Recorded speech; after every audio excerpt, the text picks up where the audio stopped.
ঘরে একটা ডিম আর হাতে মাত্র 10 মিনিট সময় থাকলে একদম হোটেল স্টাইলে মোগলাই পরোটা তৈরি করে নেওয়া যাবে খুবই সহজে।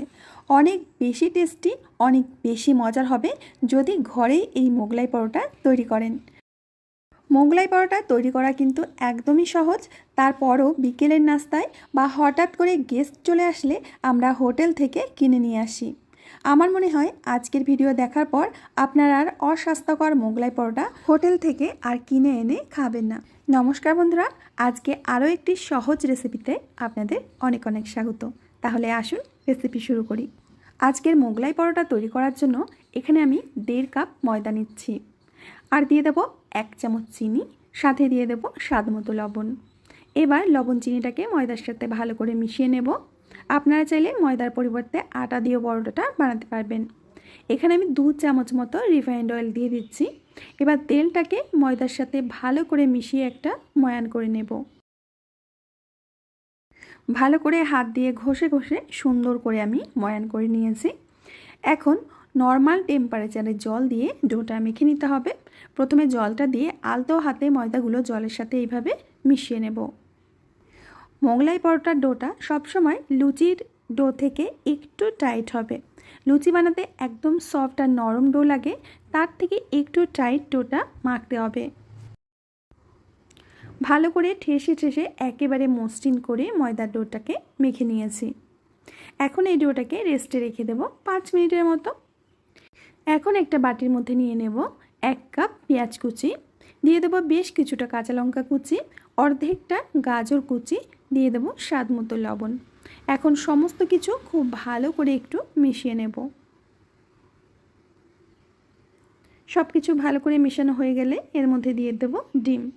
এখানে আমি 4টি পরোটা তৈরি করব। 4টি পরোটার জন্য আমি 2টো ডিম দিয়ে দিচ্ছি। এই 2টো ডিমেই আমরা সুস্বাদু 4টি পরোটা তৈরি করতে পারবো।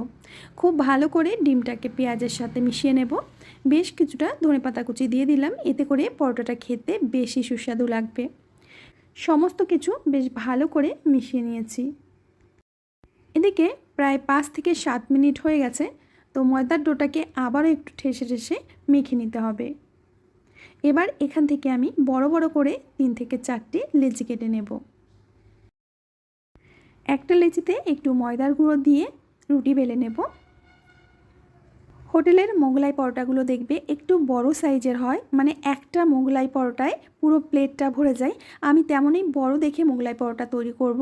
তো রুটিটা একটু বড় করে বেলে নিয়েছি আর এরকম একটু পাতলা করে বেলেছি। এখন আমরা যে মিশ্রণটা তৈরি করেছিলাম ডিম আর পেঁয়াজের, সেই মিশ্রণটা দিয়ে দেব। বন্ধুরা, ভিডিও চলতে চলতে তোমাদের কাছে একটাই রিকোয়েস্ট, ভিডিও দেখে যদি ভালো লাগে প্লিজ একটা লাইক করবে, ছোট্ট করে কমেন্ট করবে আর বন্ধুদের সাথে শেয়ার করবে। চ্যানেলটিকে যদি এখনও না সাবস্ক্রাইব করে থাকো প্লিজ সাবস্ক্রাইব করে নেবে, আর ফেসবুক থেকে দেখে থাকলে অবশ্যই পেজটিকে ফলো করবে। তো আমি দেখো ডিমের মিশ্রণটা দিয়ে দিয়েছি। এবার পরোটার ভাঁজটা করে নেব। আর যত রকম পরোটা আছে সব পরোটা ভাজের থেকে এই মোগলাই পরোটার ভাজ করাটা কিন্তু একদম সহজ। তো আমি একটুখানি জল লাগিয়ে নিচ্ছি।